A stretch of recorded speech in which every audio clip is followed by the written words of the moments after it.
Good afternoon or morning if you're on the West Coast. My name is Shannon Williams. I'm the CEO of the Home Furnishings Association. And today we're going to be talking about elevating your customer experience with omni-channel strategies.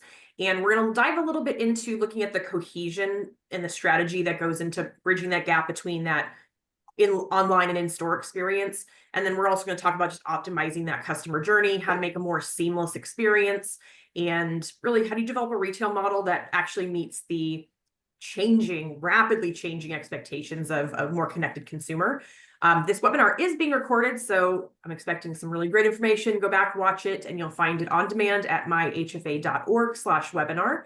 And if you have any questions, please hit that Q&A button on the bottom. We're going to get to as many questions as time allows. We have some incredible experts that are going to be helping and guiding us through this that have a lot of insight. So get what you want out of today's webinar. And before I introduce them, I'd just like to thank Synchrony, who is our education thought leadership sponsor and makes these webinars and educational opportunities possible so that we can help advance retailer business success. So starting off, just staying on that Synchrony note, I'd like to introduce Nancy Oren, who is the Senior Vice President of Customer Engagement for Synchrony. And Synchrony is the leading enterprise-wide marketing financing company, but really focused and specializing in marketing to help activate cardholders and drive a more long-term loyalty to its partner brands and Synchrony. And she's been with Synchrony for 6 years, and before that spent 16 years at American Express in just various consumer marketing roles. So welcome. We also have Jill Burns, who is the VP of Marketing over at Slumberland Furniture, which surprisingly has not gotten any snow. We're not sure how that happened, but we'll just take it all across the rest of the country for us. Jill's bringing with her 20 years of experience in home furnishings marketing and is a dynamic strategist. Had a great conversation with her before we got going. Just want to talk to her more. She really excels in storytelling, brand development, just leading high performance teams just to craft and innovate multi-channel campaigns that drive engagement and drive sales. And her leadership really fosters collaboration and alignment with business goals and delivering impactful results. So she's our retail specialist today that's going to be helping us understand that omni journey. Welcome. And then we have Eric Lilliord, who is the account director for Lilihan Foy Advertising, and he's an accomplished account manager that specializes in B2B and consumer advertising, and his experience in social media marketing and marketing strategy and digital engagement has really helped him manage viral campaigns and PR initiatives and interactive projects, and really helps enable businesses to help him craft and execute really impactful advertising strategies that are driving results. So really excited to talk to you guys today because omnichannel is quite the topic. We've been talking about this over the last several webinars, just about that growing consumer expectation for a seamless and personalized experience. But the reality is this is not a new topic. I was looking back over time, and this conversation started in 2014. And I was reading an article that one of the senior executives at Ashley says, we are investing in omnichannel because no one else in the furniture industry is doing it. And that's our strategy to grow from 4 to 10 billion and differentiate ourselves. And here we are 11 years later saying, okay, guys, let's talk about omnichannel. And there's still questions around what is omnichannel? How do I do it? So let's start this off. I'm going to ask the room, and anyone that would like to put their answer is, what do you consider omnichannel, and really, like, what is omnichannel marketing? So if I think about omnichannel, I think about it as, how do we do full funnel marketing across multiple channels to facilitate getting that type of info you need from that customer at that right moment? And it's really thinking about, the moments have been changing over time, and it's really thinking about what are the moments for you and how do you be most relevant and contextual in that moment in the right channel. And the channels are, again, going to vary based on who you are and where you're playing. Yeah, I agree with Nancy. I feel when I think about omnichannel, it's really about meeting the customer where they are and almost becoming channel agnostic and not trying to drive them into your preferred experience, but instead being ready to meet them where they're at with the information they need at that point, and then unifying those experiences. So depending on where they're coming to you, they're getting that consistent brand experience and it feels very familiar to them and just kind of helps nurture them all the way through their journey. Eric, are you in agreement, or you have something else to add? Yeah, no, I'm in agreement. I think that how I look at it is, I think probably a lot of people out there today are really wonderful store operators and HR trainers, and you really have that experience down. And if you think about what that experience is, then it's like, well, how do we extend that experience to web, to social, to wherever else it may be, to give your customers that same feeling that they're going to get when they, look at you on Instagram as they do when they walk inside your store and meet your salespeople.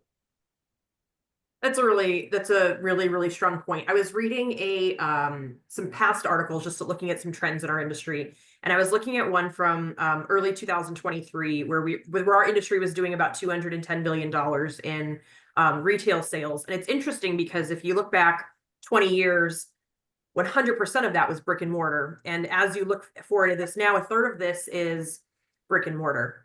And a third of this is your top 9 e-commerce sites, your Amazons, your Wayfairs, your Sam's Club, Costco, Walmart.com, etc. And then a third of them are brands that are going direct to consumer. And so there is this interesting shift that's happening where only a third of our industry's sales are held by traditional brick and mortar. And of that third, only 13% of it is held by non-top 100s, which is a very small percentage of the overall market share.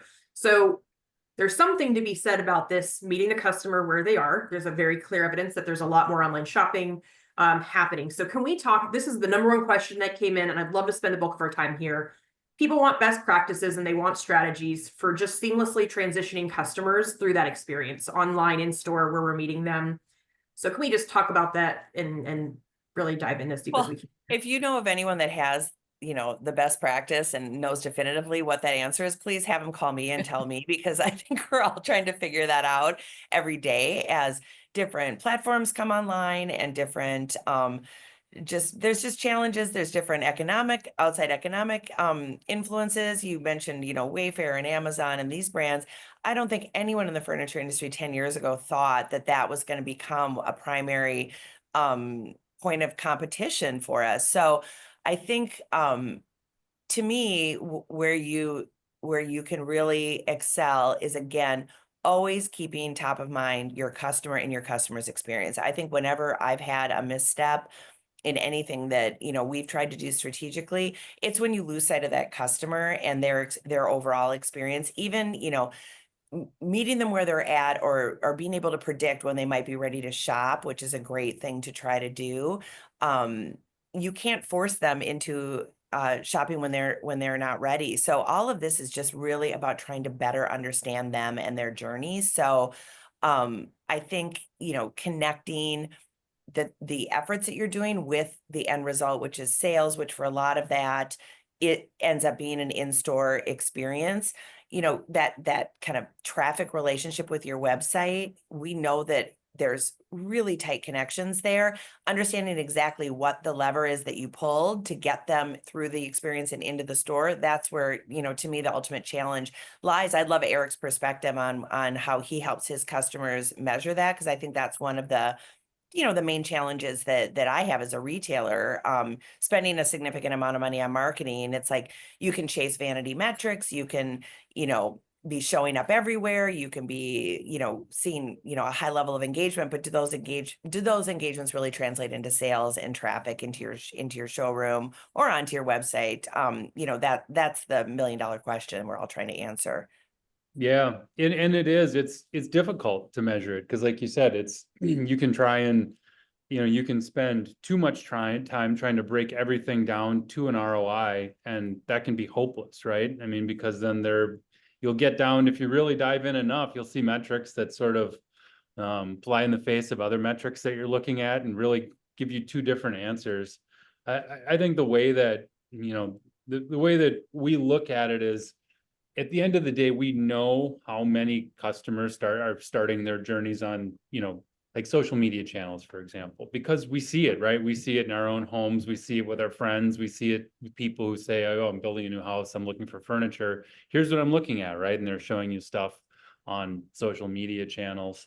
And so I think it comes to a point where it's like, we know that we have to be there. And I think the biggest probably blockade in people making progress is they don't want to do it wrong.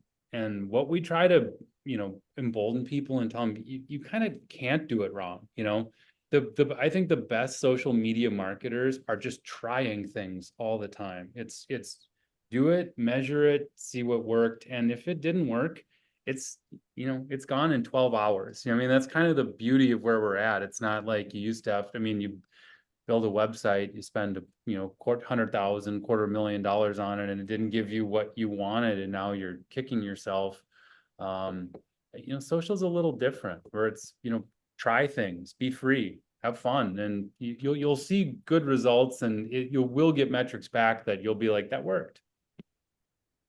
Yeah, and I would just add to that, I definitely agree. There's no one silver bullet. It's always about testing and learning. But some specific thoughts that I would say about getting you from online to the store is you want to give them a reason to get to the store, right? And so some reasons could be around redeeming for a specific offer, you have to get to the store.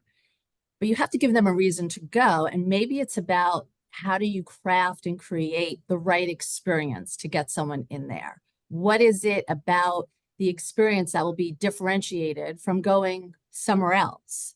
And what is it from, you know, I know we'll probably get into technology, but there's probably a lot of great elements of integrating technology with marketing to really create a unique experience that will differentiate you and get you from going online into the store.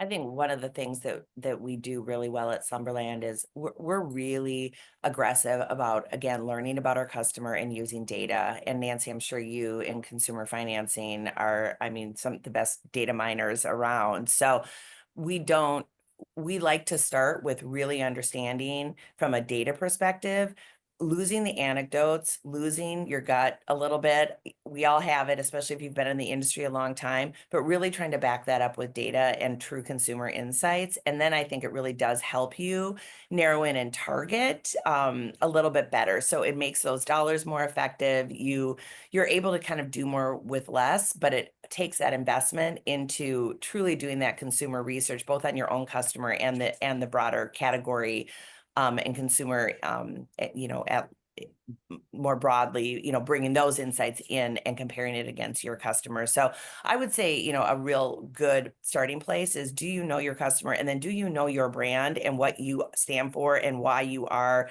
unique, special? Like, what is your purpose for being there? Why are you there? And then, you know, aligning that as often as you can. 100% agree. It all should start with the customer, your customer, their needs, and what the insights are that you glean. 100%. You guys have mentioned something really interesting. So something that you said, Jill, meet the customer where they are. And then I've heard everybody say, get them into the store. So why are we, help me understand in this omni journey, are we transacting with them where we can get them? Or is the intent to meet them somewhere to still drive them to get them back into a store? No, I mean, the reality for our business anyways, is the majority of our customers do end up transacting in the store. So you're always defaulting towards where you have the highest, you know, propensity for success.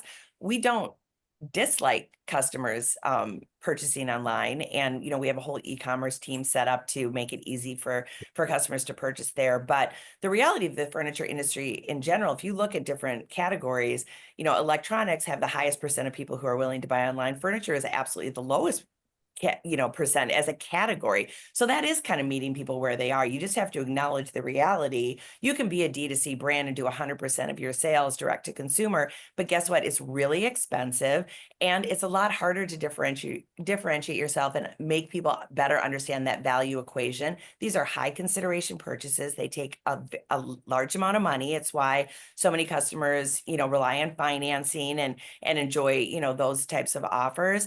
It's risky for people. They get nervous. And frankly, it's easier to convert them when they can talk to someone that they develop a rapport with and trust. And we believe our in-store experiences are, you know, a best-in-class experience. So we know they'll probably buy more if they're in store. The average order tickets are higher. The close rate is higher. You know, it just is an easier business experience for us. And frankly, the category is just set up that way. Jill, do you have any sense for like customer satisfaction numbers for someone who buys online in Slumberland versus someone who comes in store? I mean, you'll probably have better data than, you know, probably anyone out there based on how large a retailer you are. It's one that I've seen at smaller levels on single market stores, but what are you seeing in comparison in those customer satisfaction numbers? Yeah, we track our net promoter score really closely, and I'm very proud. Our net promoter score is over 85 and sometimes hits 90, which is absolutely unheard of in the category. It's something that the business is really focused on. We don't see a huge difference in net promoter scoring between our online experience and our in-store experience, but so much of that is really that final mile and that end experience, which is delivery, which we control all the way through. So I think that's something that really works to our advantage. So I don't know, if I was an Amazon and you have a bad, UPS delivery guy or your FedEx driver kicks your box onto your porch, I don't know that you're going to have, an overall as positive an experience or feeling about that interaction as you are when we're kind of taking them all the way through to, getting that product into their home. I don't think there is a real distinct difference that I've noticed in the companies I've worked for. If you're doing it right, and again, you kind of own your full experience, you're not outsourcing to call centers, et cetera, you can make that experience feel very connected.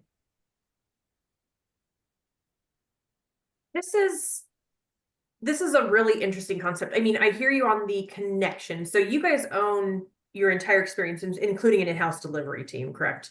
Yep. Okay. The when you're looking at that online to in-store, can you guys talk a little bit more about that purchase? Like, obviously people are less willing to purchase online, or there's less willingness to purchase online in our category. How has BOPIS, or like the buy online pick up in store model, changed? Has that changed anything? Are we not seeing that because of the weight freight crate issue, or like does that play into any of it at all? Like, or is it literally just a willingness to want to actually feel and experience this product? For Slumberland, it's more of that willingness to experience the product. Again, if you're going to come into the store anyways, it's not like, trying on a shirt or something where it's like you can take it home and try it on. It's easy to return it. It's like if you're dealing with a sofa or a recliner or a mattress, this is not something that it's like, I'm just going to run and pick it up. I mean, these are products that tend to be delivered. We have other categories, obviously, that would be more kind of grab and go. But for the most part, the major drivers of our business are big and heavy and cumbersome. And frankly, they involve engaging with your body and sitting or laying down. So people tend to want to fully experience that. Is BOPIS even a relevant strategy? Like, I get that there's a lot of accessory purchases within retail, and I do understand like the brands like NFM that have really scaled that experience because they do sell primarily outside furniture. But how relevant is the BOPIS model in our industry? I can't speak to that. It's not a major strategy for Slumberland. Okay. Have either of you guys seen that with retail at all? So when we're talking about that coming back to that omni-channel journey, we talked about meet the customer where they are. So your first step, obviously, your customer's doing some kind of online research, right? They're on retail sites, they're on search engines, social media. If I'm a retailer and I'm thinking about where do I find relevance, and we're talking about like the macro trade, like find and try things out. Can we talk about, have you guys seen any successful strategies, or can you tell us any success stories around maybe what a retailer should look at or consider on that online research? How do you like when you meet your customer where are our customers?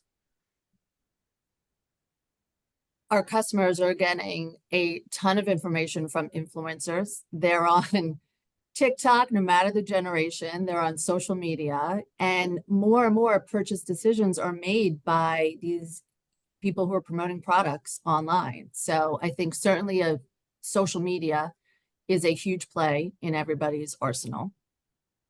And now that we have Gen I powered search, it's, if someone's typing in, I want a red couch, you want to make sure have those search terms so you're popping up and your products are popping up. Yeah, definitely. No, and I like how you brought up influencers too. It's one that's probably newer to the furniture industry.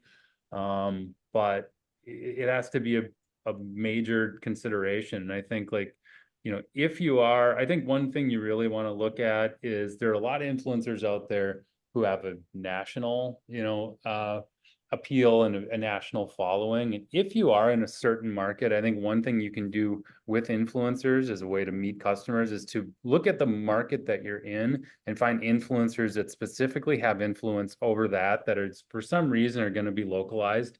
It's going to bring down the cost of any sort of promotion with them. And they're going to be in front of only your customers, or mostly only your customers. It's a way to like sort of dip a toe in the water and, try this new thing that, again, people are doing this. This is a place where people are starting that journey, or at least hearing about a new product or new whatever. But I think that that's a really key thing to think about if you start to go down that road. I agree with Eric completely on that. I have found when we've tried to engage with influencers or have partnerships where it's more kind of lifestyle and broad, you might think you can make a connection with, well, they cook and they travel and it's lifestyle and, they are redoing a dining room. So doesn't that make sense to partner with them? Their audience is not necessarily ready to hear you at that point. And so they think it's interesting, it's nice, but they're not coming to that influencer for that reason. Whereas if we stay really home and interiors focused, we tend to see a much higher kind of brand awareness level, because those viewers, those subscribers tend to be ready to hear about you as a brand in that space, and we just see more success. So the more targeted you can get, localized and relevant to those customers, it's really that is actually an excellent best practice that Eric brought up. And it comes back to, again, knowing who your customers are and what they need. We do a ton of research all the time just to get into the mindset of our customers, to know how do they make purchase decisions, who are their influencers, where do they go online to get influence, just to browse and then to shop. So it's really understanding the mindset. I think anytime you could do customer research is definitely helpful. Mm-hmm. I think one of the things you brought up, especially around that influencer, is very, very valuable. One of the most common things that I hear in my role is, Shannon, what can we do to create the Got Milk campaign for the industry? And it's interesting because if we really look at the success of that Got Milk campaign, it had really good year one success. And then there was a lot of money invested that didn't see any kind of return on investment. But it was the influencer campaign, right? Celebrities were the initial influencer when we weren't doing micro-influencing. And so I think that there's a really valuable story in there where maybe that influencer will help and spike that initial sale, but then it's on you as the brand and the consumer to continue to show that value to that captured business, so that becomes more of that, retained customer, or increases that lifetime value. What when you guys are seeing on that online search, there is something that I had read that was like 50% of Gen Z is actually starting their search on Amazon, which is even higher than people going to furniture stores. Like, what do you do there? So if there's customers there, do you compete with it? Do you give in and use Amazon for the platform that it is at low margins? How is a retailer should be considering Amazon in their buying strategy or their selling strategy? I would pivot that question slightly. We're not on Amazon. I would say I'd consider like TikTok and YouTube as a place where also a lot of Gen Zs start their searches. So I think if you feel like there's an inherent business risk to your business by trying to be on Amazon, then don't go on Amazon. Don't feel forced into a channel that doesn't really suit your broader business objectives. There are other ways to reach those audiences. So that would be my advice. Yeah, that's great advice. I mean, setting up an e-commerce feed on TikTok is a lot easier than people think. Mm-hmm. It's really not that difficult, and you don't have to be on TikTok. You don't even have to be creating content. You can just use it as an e-commerce and run ads, and that becomes a very easy one to determine an ROI. We kind of talked about that earlier, is like, where do you find ROIs? TikTok is actually, because it is a very kind of sort of enclosed ecosystem. It sells within the app, and that's a great way to do it. And then you brought up YouTube as well, which, I mean, in looking out to the future, I mean, it's interesting. Like, I have an 11 and a 13-year-old, do a lot of coaching around kids that age. They don't use Google. They are on YouTube. They search on YouTube. They look up information on YouTube. They do not use the internet. they use the YouTube app for everything. So that's where it's like, start building, like, start putting video content up now, because Yeah. I will tell you in 10, 15 years, like, it's going to be more and more people looking there. And it's a very strong search engine, which, you know, if anyone's ever tried to search anything on Instagram, that is not. And I would say, I think for those of us that kind of came of age trying to market and reach customers during the age of Instagram, everything is so polished and perfect. And I would let go of that perfectionism completely when you think about marketing, and you have to be willing to get a little dirty, get a little messy, and don't have perfection paralysis here, especially on TikTok and YouTube. You just kind of have to throw things out there and try and do. The minute you try to present this aesthetically driven, perfect, you know, polished brand, on point branded thing, it'll fail colossally on those channels. It's much more about real, raw, kind of just getting information out there. We've seen a precipitous decline over the last, you know, say 24 months on highly polished content being put out onto these social channels, because it's beautiful, but it's not social. They want people, they want voices, they want, you know, kind of these, as close as you can get to a human interaction about the furniture. And you're not doing that with, when it's so easy to write it off as like, well, yeah, great, it's a $2.5 million house with $35,000 worth of furniture in it, of course it looks great, but what about me? I would say though, like, back to meeting customers where they are, when you think about a channel or a platform like Pinterest, now that is where people are specifically going to be inspired and to get ideas to copy. So then I would say maybe you do want to put kind of your most kind of on brand, beautiful, inspirational content onto Pinterest, you know, create boards that really tell stories. So I think, again, understand what the purpose is, and it's not one size fits all, and it's not one audience fits all on all these platforms either. Yeah, you need to tailor it by the channel and the audience. That's a really, really valuable point. We took a group of retailers out to the Pinterest office a couple of years ago, and we had a retailer who's like, I don't know much about Pinterest. And he went on there, and to make your point of meet your customers where they are, he had 25,000 customers with his name, and they didn't run their account. And so they had all these followers, they had all these people engaged with them, and there was nothing there. And it became a very interesting, like, you have to know, I mean, there's the point of, you got to know where your customer is first. But there was a question that came in that says, are there any specific tools that you would use to research who your customer is? Like, how do you even start that journey? I know that that's a loaded question, but how do you research your guests and find out where they are? I'm going to let Nancy take this first. Yeah, I was just going to start with, I mean, you have them in your incubation, you have them in the store. So that's your starting point. And so, you know, the typical tried and true research is you have your database of existing customers, and you start from there, and understanding the profile of an existing customer, it starts to lend itself to, this is who my design target is. And then it allows you to find the design target in the prospect universe. And you start polling prospects with, you know, getting some cues to figure out if they are your true prospects, and how, if you have a bullseye, you have those folks who are, you know, we're in the furniture discussion here, those folks shopping for furniture at your store, those folks shopping for furniture at a competitor, those folks shopping for, you know, the further out you go, you want to make sure you get closer in to your bullseye of who you're talking to.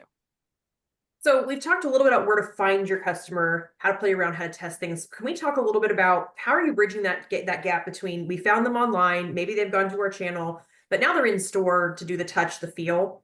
What kind of tools, or how do you make that journey seamless so that they've gone online, now they're in store, and they may even leave again and purchase later? Can we talk more about the tools or best practices? I know there's not a best practice, but can we talk more about the experience that a customer might have and how to consider, or things to think about in that journey of moving them from off your website into your store and then back out of your store?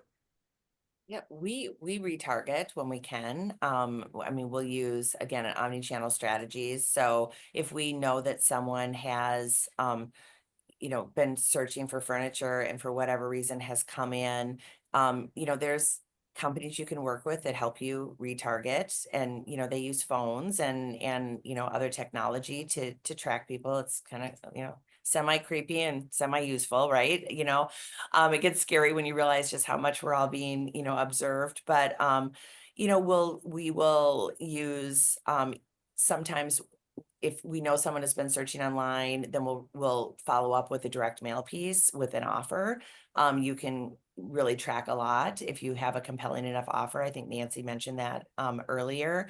And vice versa, you know, if you get a direct mail piece and then, you know, we retarget them with ads that'll, you know, follow them around. So a lot of digital out of home content. It's just, I think it is important to have good agency partners. To be honest, it's really hard and really expensive to do this in-house. And I would just say, if you're looking at starting, even understanding your customer and trying to figure out, you know, how do I get better customer research, you kind of have to go out and find good partners to work with to get you started. I think it's very, very difficult to be homegrown in that sense. So you know, we at Slumberland have many, many companies we've worked with multiple times over the years for research projects. It gets easier the more you do it. Updating is a lot easier and a lot less expensive than starting from scratch. So, you know, it should be a portion of your marketing budget is dedicated to, you know, ongoing customer research, and then, you know, having good agency partners where you're not treating everything one off. You're trying to find ways to connect all of those actions together, and that's where those dollars go a lot farther. Yeah, I think just reiterating the reconnecting the experience is key. And the retargeting is such a great tool where you just different elements of whether it's imagery or product recommendations, it's based on what you were browsing. It's based on past purchases, what you could predict they'll be looking for in the store. So it again goes back to the data and making sure you're leveraging data as you are retargeting.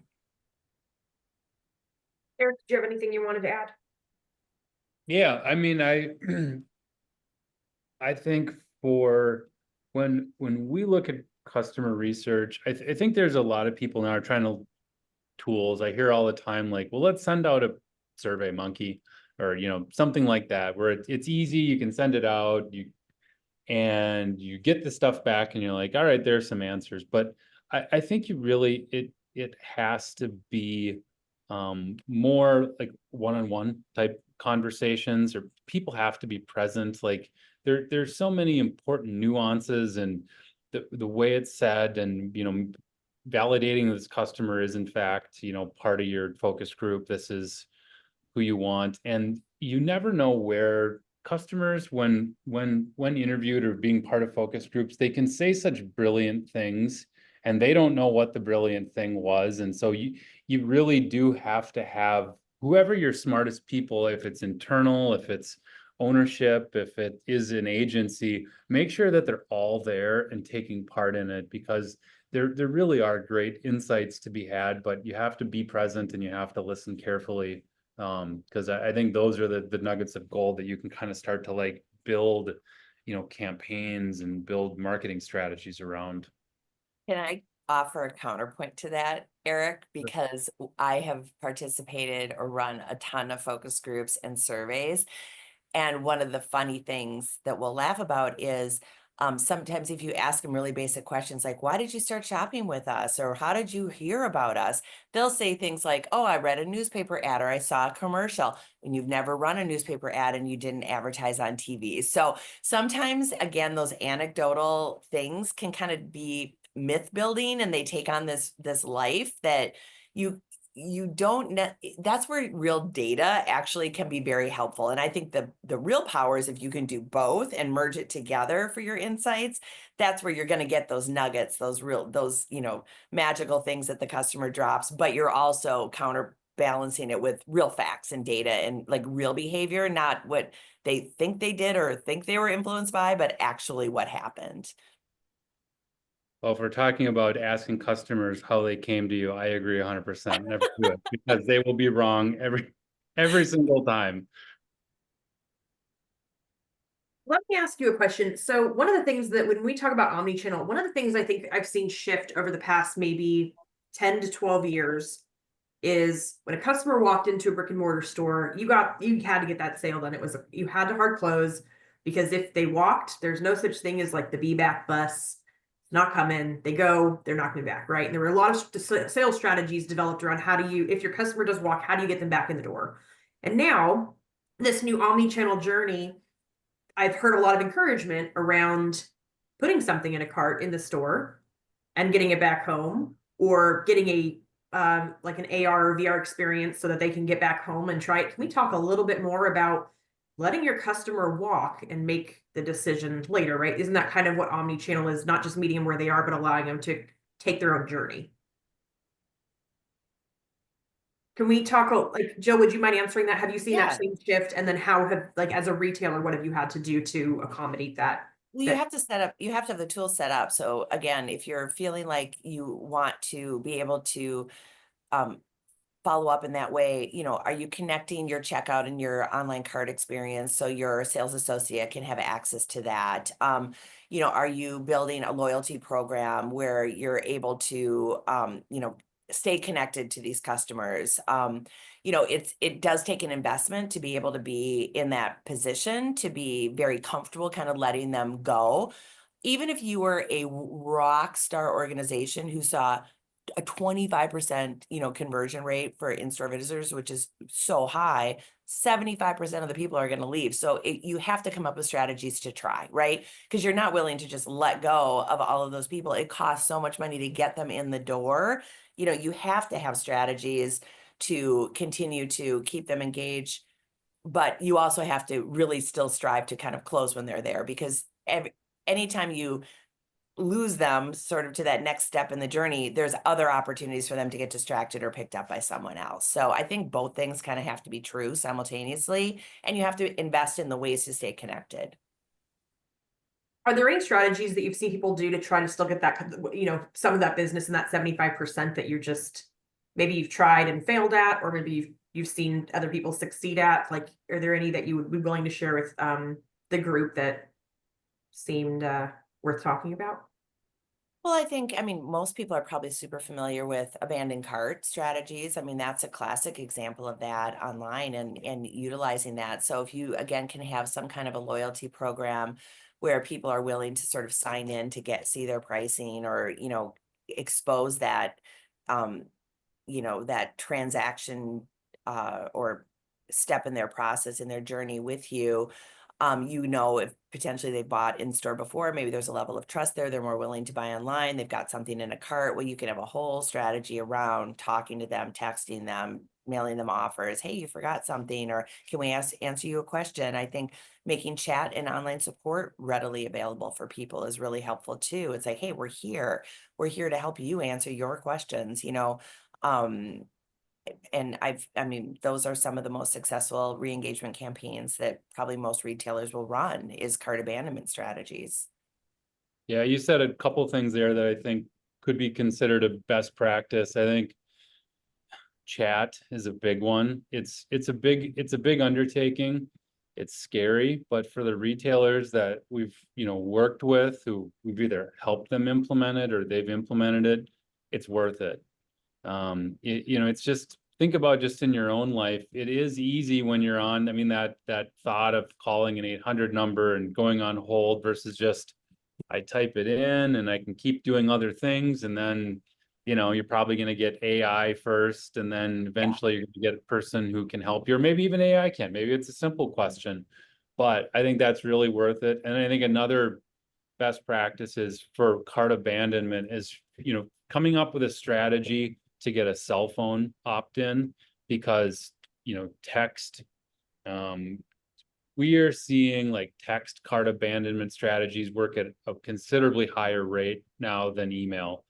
There's so many filters that, you know, email is going to put it into either separate inboxes or just put it into junk, where text message is gonna get through at, you know, essentially like 100% rate. And I mean, personally, I prefer it now. I would rather get something in text than email. If it's a reminder, if it's whatever, if I can swipe and delete it. Email, it feels so overwhelming. It feels like an encroachment on my business day, you know. So those are two things I think everyone should be asking themselves a question about and striving to try and get better at.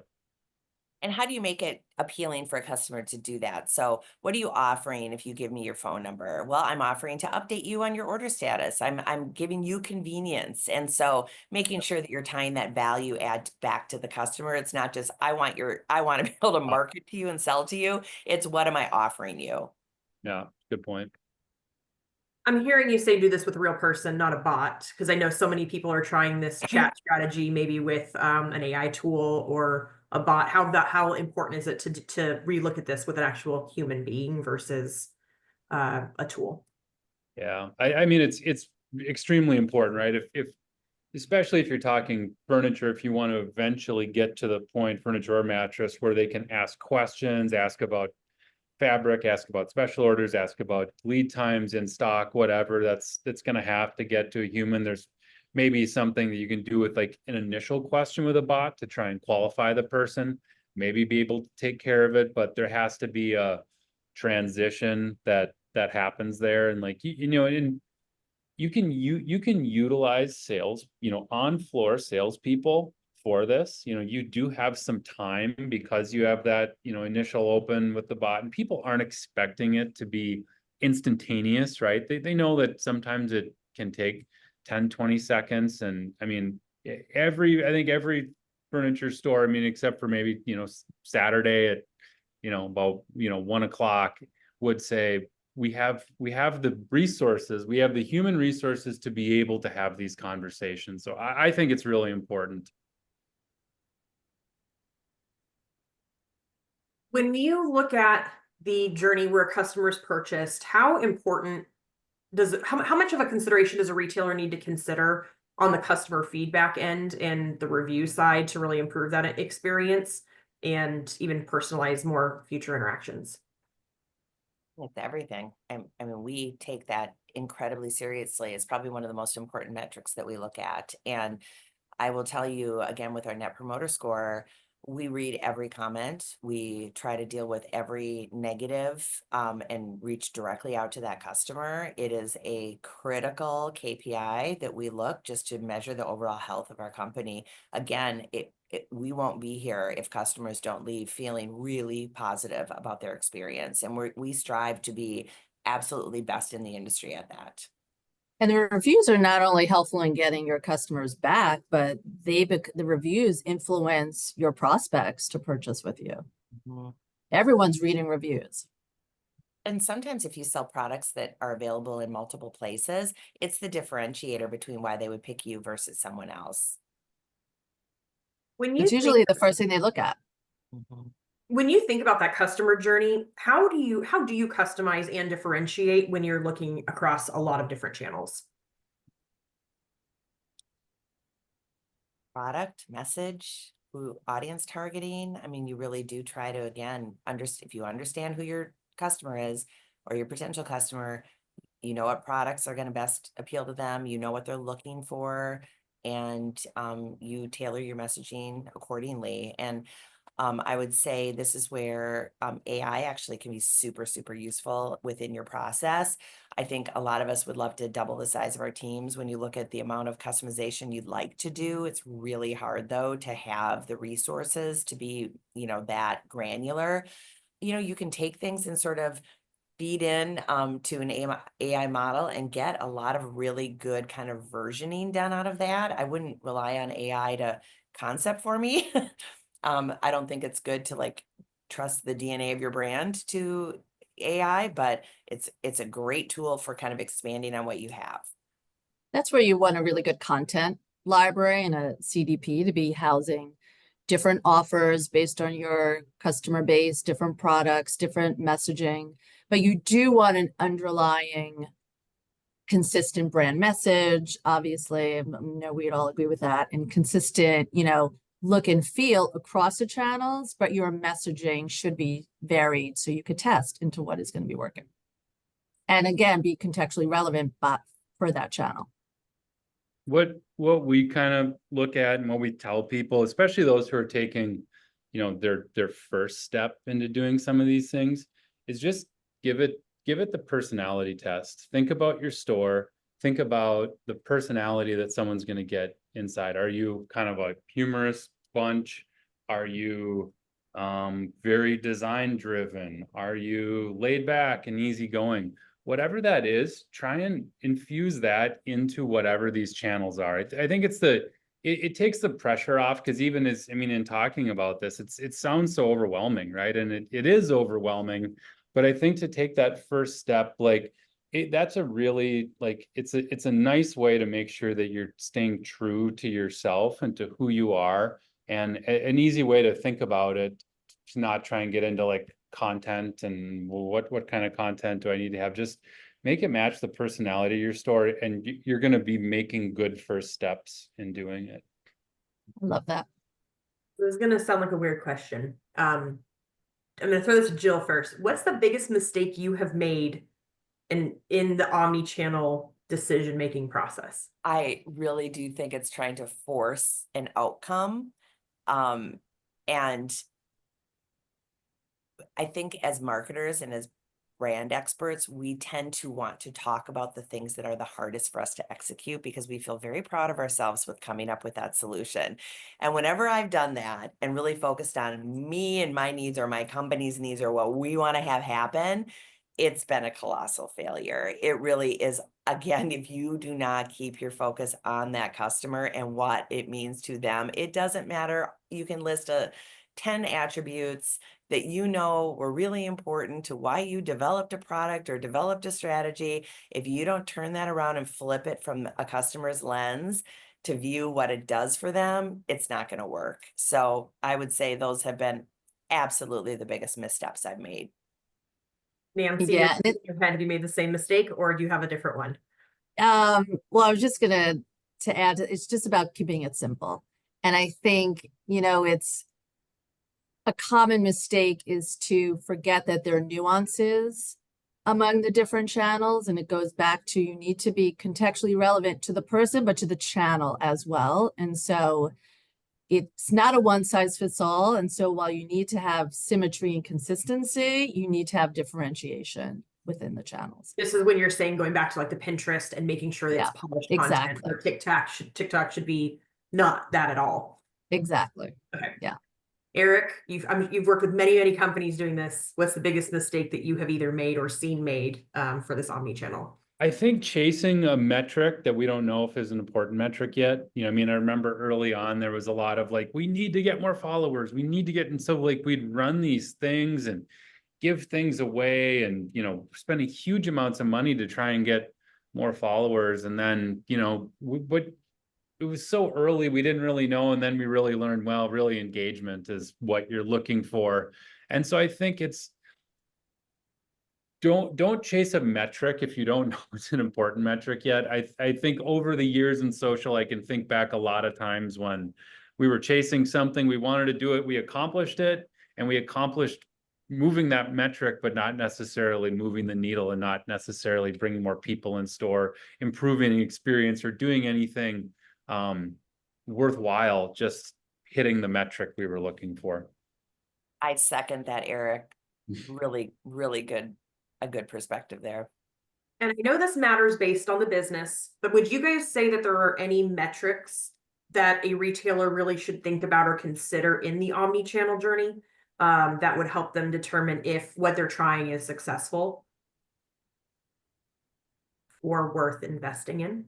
I'm not going to talk about specifics, but I feel like for my company, we have a key set of basically 5 or 6 metrics that every executive around the table either kind of owns as a primary owner or influences, and we talk about them every week. And I think figuring out what those important metrics are to your business, what helps you find success, and then just really relentlessly following them, tracking them, and talking about them, wins, losses, and being super transparent when something isn't working or you're not hitting one, because it usually takes multiple people to sort of focus and reset and get that metric where it needs to be.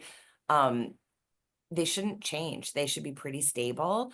And it should be something that you agree, if we do these 5 things really well, we will succeed in spite of anything else that's happening, either in the industry or within our company. That's And a really valuable point. There was a conversation we'd had with Farouk over at Ethan Allen a few years back, and I remember him talking a lot about stock price, right? And as a publicly traded company, there's always gonna be a push to say get the stock price up. And he's like, if I'm returning dividends, it doesn't matter. And so I do think that that's a really valuable point because I think anybody could make a case on why their metric is the most important. But you have to know your brand and what you're trying to do. Yeah. Nancy, I know I didn't mean to interrupt. yeah, no, I was just going to say that, it's, we're often looking at the top line metrics of is it driving sales, is it driving traffic to the stores, and how, those are common metrics that you'll look across the channels. But we also often add a layer of, is this a profitable customer? So you have different kinds of customers who are coming into the different channels. And so that will add an interesting element to how you're looking at things. Are you saying like with that customer based on what the customer's purchasing? So like maybe the GM ROI of the product that they're actually buying. Exactly. Yeah. So you'll have different customer segments leveraging different channels.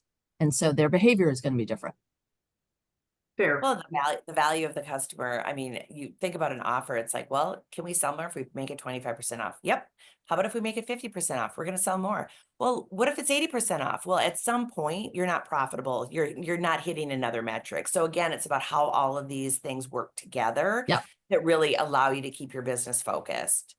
If you chase any one thing, I mean, what Eric said, you're not necessarily landing where you need to be successful as a whole company. Eric, is there any guidance that you give the retailers that you do work with? Is there any guidance you give them on something to track that is a little more stock? I know Nancy's talking more about the segmentation. Jill's talking more about a macro business strategy. When it comes out of that omni journey or an omni-channel journey, are you putting any measure, like when you work with clients, are you putting measurables in place or is it still a custom build? Is there anything that you think that it's just dire, you need to look at this? I think it's really custom. If I were to say there's one that's good across the board, if any place in that omni-channel journey, if you have customers posting questions and you are responding with an answer to that question, that's an A+. You're doing exactly what you're supposed to be doing. And then I think as far as measuring the metrics, I think I didn't catch exactly what you said, but Jill said something about executives are responsible for certain metrics or all metrics or whatever. You have to have someone that has to be able to answer for them, because if you just try to have store managers, and measure this too, that they'll try, but their metrics are going to be store traffic and sales and conversion and ticket and all these things that are the most important. And the social metrics are going to fall behind. So make sure you have someone that has to answer for these metrics, and then also champion them, champion what needs to be done and what needs to be invested to improve them. Question for you. One of the things that I hear most commonly is the challenge that has come from creating new channels and who owns it within the company, and the barriers that exist from an operational perspective. If I'm a retailer listening and I'm looking at this saying, okay, well, the way we're set up, we've developed this site and this site, but there's no clear owner of these. How do you break down those barriers to create something that really does foster more of a really omni-channel approach across the organization? You have to have a collaborative culture, first of all. Second, you have to pick who's the owner then. If you have two people that it could go either way, as a company, you just have to decide who owns it. And then you hope that the person who's the owner is smart enough to want all of the good brains and thinking in the room, helping them, make the right decisions, and works in a collaborative way to understand how a decision influences other parts of the business. That's fair. Now, and imagine typically while you have one owner, there are obviously a lot of pieces to it. So someone who may be leading all the marketing for it is not the same person who is technically owning it and owns the product itself. And so you have obviously a lot of stakeholders and sub owners to it. That's fair. Before we have about 5 minutes left, if you were to have any retailer that's listening right now walk away just they came here today because they really want to better understand how do I take my customer experience up or even start a customer experience through that omni-channel journey, what's the one thing that you would want them to hear and take away to be able to actually like do something with their business today? Nancy, would you mind starting us off? It's all about testing.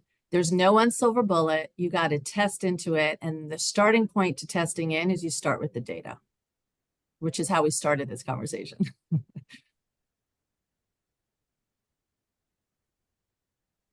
Yeah, But you, I'll second what Nancy said.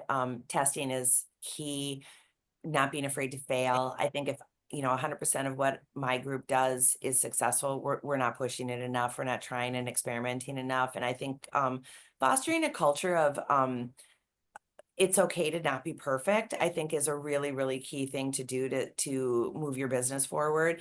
You've got to be able to fail safely and to have honesty and to really take honest looks at what worked or didn't work, because you can't improve things if you're trying to hide that it didn't work.